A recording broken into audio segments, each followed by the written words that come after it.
بسم اللہ الرحمن الرحیم نحمده ونصلی علی رسوله الکریم اما بعد قال اللہ تبارک وتعالی اعوذ باللہ من الشیطان الرجیم بسم اللہ الرحمن الرحیم یا ایھا الذین آمنوا قوا انفسکم واہلیکم نارا وقال رسول اللہ صلی اللہ علیہ وسلم ان فی الجسد لمضغہ فاذا صلحت صلح الجسد کلہ واذا فسدت فسد الجسد کلہ الا وہی القلب او کما قال علیہ الصلاۃ والسلام۔ میرے محترم بھائیوں، بزرگوں، دوستوں، پچھلے 2 جمعہ سے ہم لوگ یہ سن رہے ہیں کہ ہر انسان دنیا میں رہنے والا وہ اپنے نفس کی اصلاح کا محتاج ہے، اور نفس کی اصلاح کے لیے اللہ کے جو بڑے بڑے ولی اور اللہ کے برگزیدہ بندے وہ لوگ خانقاہیں چلاتے ہیں، جہاں پر دنیا بھر سے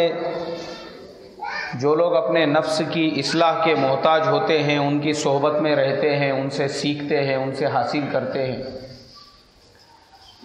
ہمارے بزرگوں نے کتابوں میں یہ لکھا ہے کہ اگر ہم ایسی جگہ رہتے ہیں کہ جہاں سے ہم ان اللہ والوں کی صحبت میں جا کر نہیں رہ سکتے، یا پھر وہ اللہ والے پچھلے زمانوں میں تھے جیسے حضرت عبد القادر جیلانی رحمۃ اللہ علیہ، امام غزالی رحمۃ اللہ علیہ، علامہ عبد الرحمن ابن جوزی رحمۃ اللہ علیہ، اگر وہ پچھلے زمانے میں اللہ والے تھے اور وہ لوگوں کے اصلاح کا کام کیا کرتے تھے، آج کے زمانے میں اگر ہم ان سے فائدہ حاصل کرنا چاہتے ہیں تو ہم ان کی کتابوں کا مطالعہ کریں،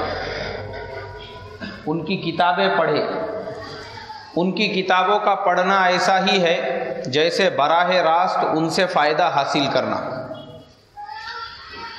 اس لیے کہ طریقت کے اماموں میں جو بڑے بڑے اللہ والے گزرے ہیں ان میں امام غزالی رحمۃ اللہ علیہ بھی تھے، جنہوں نے احیاء العلوم پوری کیا پوری کتاب اصلاح نفس پر لکھی ہے۔ اس کے علاوہ ان کی کتاب ہے کیمیاء سعادت، اکسیر ہدایت، یہ بھی نفس کے اصلاح پر انہوں نے لکھی ہے۔ تو اللہ والے جو گزرے انہوں نے اپنی زندگیوں میں یہ کارنامہ انجام دیا، وہ جانتے تھے کہ ہماری کتابوں سے آنے والی نسلیں جو ہیں وہ فائدہ حاصل کریں گی، تو اس میں انہوں نے پوری ترتیبیں لکھی ہے کہ اپنے نفس کی اصلاح کیسی کرنا چاہیے۔ امام غزالی رحمۃ اللہ علیہ نے جو طریقہ لکھا ہے اس میں یہ لکھا ہے کہ جو آدمی بھی یہ چاہتا ہے کہ وہ اپنے نفس کی اصلاح کرے، اس کا پہلا اسٹیج ہے وہ اللہ تبارک و تعالیٰ سے اپنے گناہوں کی توبہ اور معافی تلافی کرائے، 2 رکعت نماز پڑھے صلاۃ التوبہ کی نیت سے، اطمینان کے ساتھ، خشوع اور خضوع کے ساتھ، نماز ہونے کے بعد پھر سجدے میں جا کر رو رو کر اور گڑ گڑا کر اللہ تبارک و تعالیٰ کو منوائے، اور اپنے ایک ایک گناہ کو یاد کر کے اللہ سے معافی مانگے، اس لیے کہ نفس جو ہے وہ گناہوں کے گندگیوں سے کالا ہو جاتا ہے۔ اب اگر کوئی آدمی اس میں کی گندگی، اس میں کی کالک، اس میں کا کالا پن نکالے بغیر اس میں ہدایت کا نور داخل کرنا چاہے گا تو وہ کبھی بھی داخل نہیں ہو سکتا۔ اس کی بہت موٹی مثال ہے، جیسے کپڑے ہیں، گندے ہیں، اس پہ داغ ہے، دھبے ہے، اور کوئی آدمی اگر اس کو بغیر دھلائے کے اس کو نیل دینا چاہے تو اس پہ نیل نہیں آئیں گی، بلکہ اور اس کا کلر جو ہے خراب ہوگا۔ تو اس کا طریقہ یہ ہے کہ پہلے ان کپڑوں کو اچھی طرح سے سرف میں سوڈے میں بھگایا جائے گا گھنٹہ 2 گھنٹے، پھر ان کو نکال کے صابن سے ان کو دھوا جائے گا۔ جب وہ بالکل وائٹ ہو جائیں گے، اس کے اندر کی گندگی، غلاظت، کالا پن، میل کچیل سب نکل جائے گا۔